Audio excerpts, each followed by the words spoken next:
What every enemy of Imam Mahdi looks like. Freemasons' myth or hidden influence before Imam Mahdi. Freemasons are often described as enemies of Imam Mahdi, but this claim is not supported by authentic Islamic teachings. In Islam, primary sources like the Quran and Hadith do not mention any specific modern group by name as an enemy of Imam Mahdi. Because of this, linking Freemasons directly to this role is mostly based on modern theories and speculation, rather than verified religious evidence. Freemasons are known as a secretive fraternal organization, and over time, many different opinions have formed about their influence. Some believe they are connected to global power structures or hidden systems of control. Due to this perception, people sometimes associate them with end-time narratives and unseen influence. However, these ideas are not universally accepted and remain debated. From an Islamic perspective, the focus is not on naming specific groups, but on understanding concepts like truth versus falsehood, justice versus injustice, and guidance versus misguidance. During the time of Imam Mahdi, the real struggle will be between truth and falsehood. Any system, ideology, or group that stands against truth and justice could be considered part of that opposition, regardless of its name or identity. So, it is more accurate to view this topic as a matter of interpretation rather than confirmed fact. What do you think? Are Freemasons truly part of end-time events? Or is this just a popular theory? Zionist powers, reality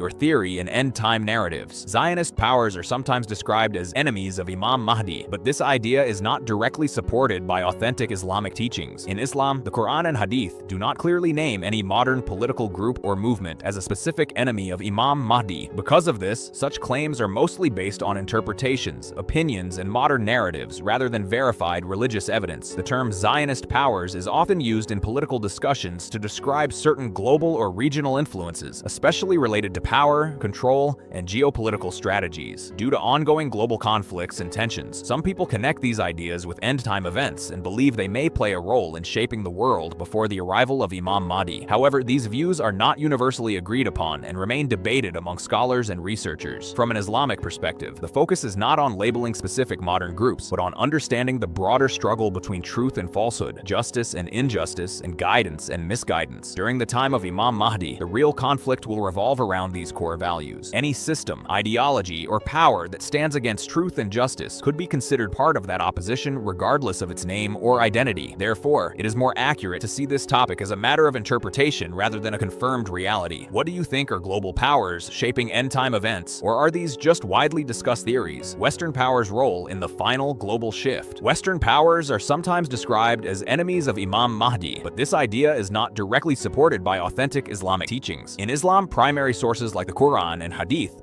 do not mention any specific region, country, or modern political bloc as a named enemy of Imam Mahdi. Because of this, such claims are mostly based on interpretations and contemporary opinions rather than clear religious evidence. The term Western powers is generally used to describe influential nations with strong political, economic, and cultural impact on the global stage. Due to their global influence, some people believe these powers may shape events leading up to end-time scenarios. This perception has led to the idea that they could oppose figures like Imam Mahdi. However, these views are not universally accepted and remain a matter of debate. From an Islamic perspective, the focus is not on labeling specific regions or nations, but on understanding the broader struggle between truth and falsehood, justice and injustice, and guidance and misguidance. During the time of Imam Mahdi, the real conflict will revolve around these core principles. Any system, ideology, or power that stands against truth and justice could be considered part of that opposition regardless of its geographical identity. Therefore, it is more accurate to see this topic as a matter of interpretation rather than a confirmed reality. What do you think? Do global powers shape the future of such events? Or are these ideas simply modern interpretations? Hypocrites, munafiqeen. The hidden enemy within hypocrites, known as munafiqeen in Islam, are considered one of the most dangerous forms of opposition during the time of Imam Mahdi. Unlike open enemies, hypocrites appear to be believers on the outside, but hide disbelief or harmful intentions within. This makes them difficult to recognize and even more harmful to the unity of the community. In Islamic teachings, hypocrisy is strongly warned against because it creates confusion, doubt, and division among people. During the time of Imam Mahdi, when truth and justice are being re-established, such individuals may resist change, spread misinformation, or weaken the efforts of those standing for truth. Their actions can mislead others and create internal conflict, which can be more damaging than external opposition. The challenge with hypocrites is that they often operate quietly,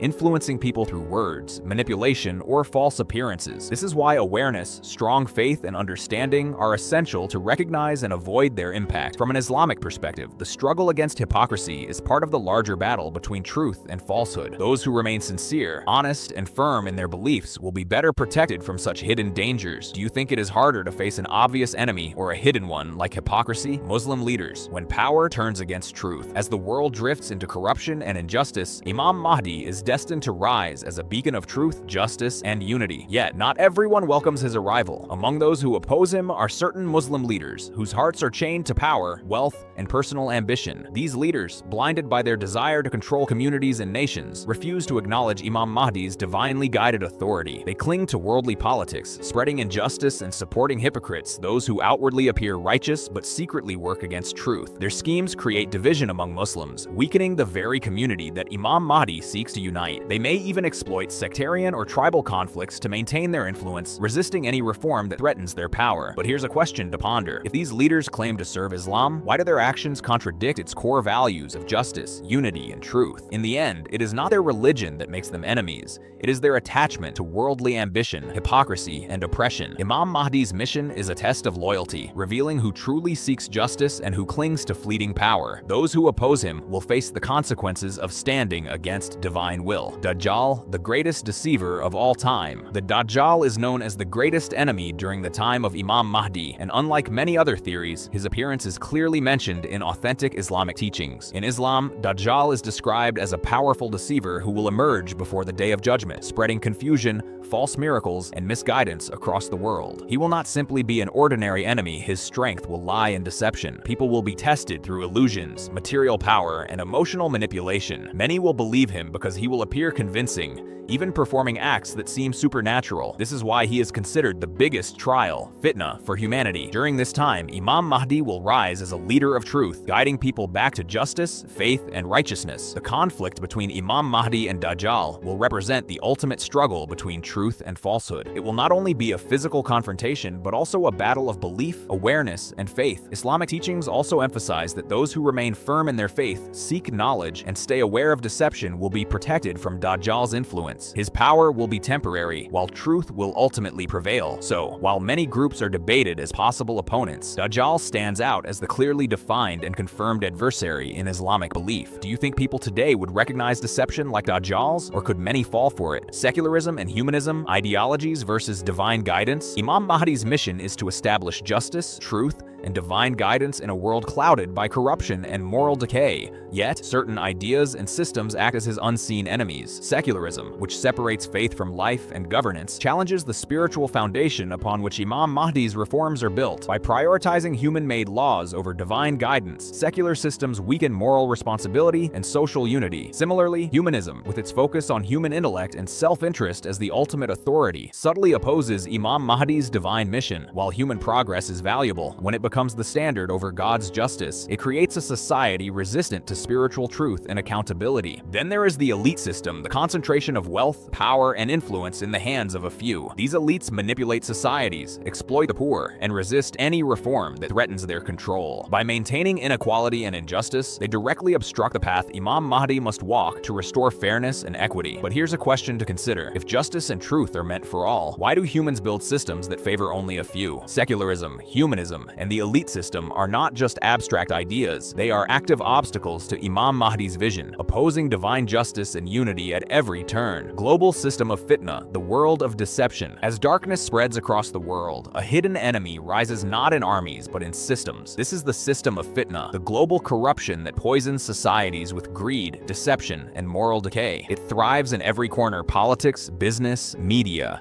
and even within communities, spreading confusion and tempting people away from justice and truth. The system of fitna is subtle but powerful. It turns truth into doubt, loyalty into betrayal, and obedience into self-interest. Those who control it manipulate nations, exploit the weak, and silence voices of righteousness. By fostering chaos, it prepares the ground for oppression and rebellion, creating conditions that oppose Imam Mahdi's mission of justice and divine guidance. Here's a question to reflect on. If the world is filled with corruption and lies, how can truth shine and justice prevail? Imam Mahdi's struggle is not just against armies or leaders, it is against this web of global fitna, a system that thrives on greed, deception, and moral weakness. Only by recognizing and resisting these forces can humanity prepare for his arrival and embrace the justice and unity he will bring. Oppressive rulers, injustice versus justice in the end times. In a world overshadowed by injustice, one of the greatest obstacles to Imam Mahdi's mission is the presence of zalim hukmaran, oppressive rulers who exploit their people for power, wealth, and control. These leaders rule with fear, silencing truth and punishing those who seek justice. They manipulate laws, hoard resources, and create systems that favor the few while the majority suffers. Their oppression goes beyond politics, it seeps into society, spreading fear, mistrust, and division. By maintaining tyranny, they resist the moral and social reforms Imam Mahdi brings, preventing communities from uniting under justice and righteousness. The oppressed often live in despair, while these rulers protect their own interests, blind to the divine accountability that awaits them. Here's a question to ponder. If rulers are meant to serve their people, why do some build empires of oppression instead? Imam Mahdi's challenge is not merely to defeat armies, but to confront the corrupt systems and tyrants who thrive on injustice. Zalim hukmaran are the living embodiment of oppression, standing as powerful enemies against the mission of justice, equity, and divine guidance that Imam Mahdi will establish. If you want to learn about the end of the world from every religion, watch this 8-minute video. If you want to understand Judgment Day according to every religion, watch this 26-minute video.